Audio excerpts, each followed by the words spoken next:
But now, The Midwife from Hell. And I'll pause it there. Now some of the dads are looking a little bit green around the gills. I actually prefer this video because unlike some of the others, it shows the sheer bloody pain of it. And as I always say, you've got to split the pod to get the peas out. I won't be showing you the rest of this now. There are copies available both on video and DBB.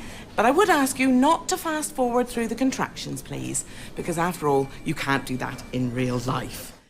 Dawn French giving an unorthodox antenatal class in Psychoville, a new comedy drama coming to BBC Two.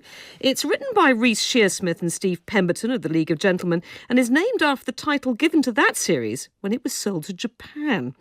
But rather than just being a collection of comic sketches featuring strange and grotesque figures, Psychoville is a 7-part comedy thriller that weaves the lives of several apparently unconnected misfits in a web of intrigue and blackmail with a cliffhanger at the end of every episode. There's plenty of red herrings and strange twists in an ironic homage to the popular American series like Lost and 24. But the characters are distinctly British, and I asked Reece Shearsmith and Steve Pemberton how they come up with them. Since we wrote The League of Gentlemen, Reece and I have both had children, and one of the things that I was very interested in was these new characters who you meet. You go through these antenatal classes, and we just talked about the woman who came into the Royal Free in Hampstead. She brought out these demonstration dolls, and she'd given hers a name, and she seemed rather attached to it. And also quite the hideous quality of the doll itself, which looked really kind of like it had been in the cupboard for 20 years. Like pulled out of a fire or something. Yeah, you know? It looked quite horrible. So it wasn't the most kind of attractive way of initially learning how to hold baby.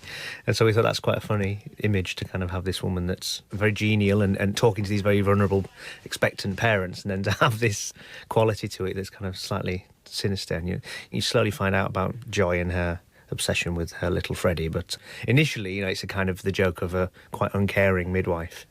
But then it kind of, again, we kind of tried to make it into more of a three-dimensional story, and that takes over, really, from the initial joke of an antenatal class with a nasty midwife. Use this one. Ah, no! Don't touch him! Bleeding. And he might have brain damage. What did I just tell you about supporting the head? Poor little mutt. It's only a doll. Not for much longer. Not for much longer. Now, another character I really liked is Mr. Jelly, who's this sort of psychotic children's entertainer. Is that inspired by the fact that you've both become fathers as well? Yeah, I mean, there is a round of parties that you unwillingly have to attend as a dad. I don't think either of us have experienced a Mr. Jelly, but they're... For starters, he's got a sort of hooked hand. Yes, he has a hooked hand. Yeah, I don't quite know where that came from, but again, I think it was just that extra twist of what if he's had a hand... I think the hand and the decision that he had a hand missing and then his prosthetics were part of the act was one thing, and then we added in this extra dimension. What if he has a nemesis who's Mr. Jolly, he's constantly getting mixed up with? Trevor, Mr. Jolly's here. Jelly. Is that what? Jelly. I'm Mr. Jelly. Totally different act. Oh. Wanted him, didn't you? Mr. Jolly. This is always happening to me. Well, we were hoping for a princess party. Is that something? I've got one act and one act only. Mr. Jelly and his 100 hands. Not actually 100, there's 16 all in that bag. Kids never count them, they're all too thick. Doesn't one of your children appear in this? Yes, my daughter Holly is the little girl that I'm horrible to. Well, it was actually came about, the producer said, I don't think we're going to get an actress or a little girl actress to be able to do this. You're going to have to pull the hair. I'm not quite sure we're able to do it. Could one of your children do it? I don't think he quite meant it, but then I went home and I said to Holly, do you want to be in Daddy's programme? Can I get back to you? Yes, darling, can you just appear and be attacked by a psychotic children's entertainer just to please Daddy? What did you have to bribe her with? Very slowly, I kind of drip-fed her. I think I left a photograph of what I would look like on the day out, and then all she was frightened about when she arrived on the set was how many people there were. I think she was surprised. I think a lot of people are surprised how many people are involved in filming. You know, it's not just the 3 people in the scene. There's 40 people stood around. So once she'd overcome that and we'd gone through it once, I said, that's all you've got to do now, Holly. It's just that scene and those words over and over again. So I had to pull her hair about 40 times that day, but she didn't mind. I do that every morning anyway. Now, some of the characters are very, very dark and quite grotesque. There's a sketch featuring a sort of mummy's boy whose hobby is learning about serial killers. I always forget those two, but yes. When we first see him, it is really quite stomach-churning because the mother is scratching the dead skin off his back. I mean, how do you come up with that pair? Well, believe it or not, that was a true story. A friend of ours who got ill with jaundice and had to stay at home, and this friend went to visit him, and his mother, who was an amputee, she had one leg off, was scratching the son's back with her foot and her hand. Now, we actually made it less bad than that. The reality. If you put the reality on, it'd be too horrible. It would be too horrible. Some of those things you think, where did you get them from? Believe it or not, they are genuine. Very good, David.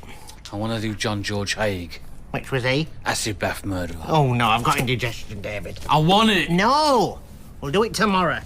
Go and get a dustpan and brush. I've got half your back between my legs. We trawl our minds for these kind of things that we've heard or maybe seen on documentaries or overheard people talking about, and you just bring them all into play. I mean, it must be quite difficult deciding where you draw the line. I mean, there are so many documentary series now about people with sort of grotesque deformities and sort of nearly sort of freak shows. I mean, were there several characters that you came up with and you just thought, no, I'm going to reject that, it's too horrible, even if it was quite possibly true? Fertile, yeah. I mean, you're right. It used to be very rare treats, these documentaries with these extraordinary subject matter. Now it's every week on Channel 5 you get a new boy with his face off or whatever it is. So it's kind of taken the edge off it a little bit. There were rare dispatches that you'd watch.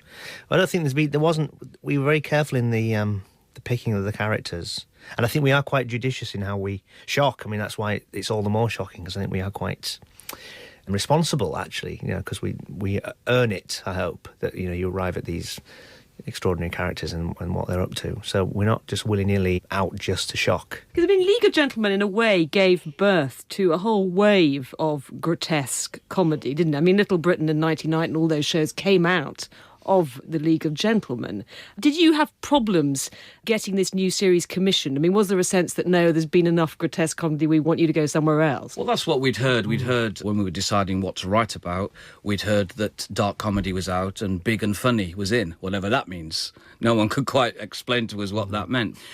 We're sort of inspired more by stories and characters. So we just thought, if we just write a great story... The thing is, because you're bringing different genre into the comedy, you're bringing elements of horror and drama and thriller. That's what makes it a dark comedy. You don't really get people talking about a dark drama or a dark horror film. You expect them to be quite disturbing. You don't expect a comedy to be quite so disturbing. Because there's a whole wave of comedy now with things like The Office or Peep Show or Gavin and Stacey, which is shot in quite a sort of fly-on-the-wall documentary style, a style of sort of realism, whereas Psychoville and League of Gentlemen before it is terribly theatrical, isn't it? Very over the top. I think so, yeah. I mean, League, when it arrived on television, was quite...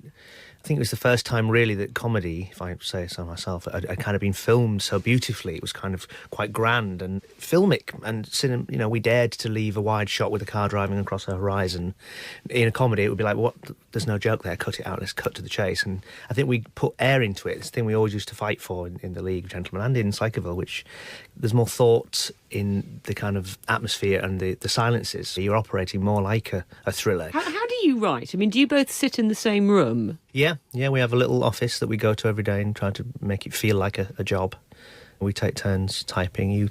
So one of you types and the other paces around the room? Yeah, stalks around the back. Yeah, it's like a sort of... Yeah, we have a little whiteboard where we draw ideas on, and Reece is a very good caricaturist, and he'll start doodling and drawing the characters, and that really helps bring them to life. You have days where you don't achieve anything. It's like any job. You have your down days, you have your up days. And sometimes lot of talking, isn't there? There's a lot of talking, and then you just get that breakthrough, and that could literally happen in the middle of the night or while you're in the gym. Very rarely when you're actually in the room thinking about it does that breakthrough happen. I mean, in the League of Gentlemen, you were writing for the four of you, the four of you in the League of Gentlemen. This is the first time you've written a TV show using other actors, isn't it? Yes, it was a strange experience to be in a room with people acting alongside us. It's not Steve. And did you allow the other actors to improvise? And if people have a way of saying something that's kind of doesn't quite fit in their mouth as an actor to say, we would say, no, change that if you would say it differently. Then as one of the characters we struggled to write, who's a young black guy in his sort of late teens, early 20s, and I kept imagining that I could do this street talk. And we said to Daniel... Steve used to do it to me, it was horrendous. Daniel Kaluuya, who was actually in Skins, and we said to him, look, we don't know what the hell we're talking about. Please bring this to life. Hey man, us. In it. It's horrendous.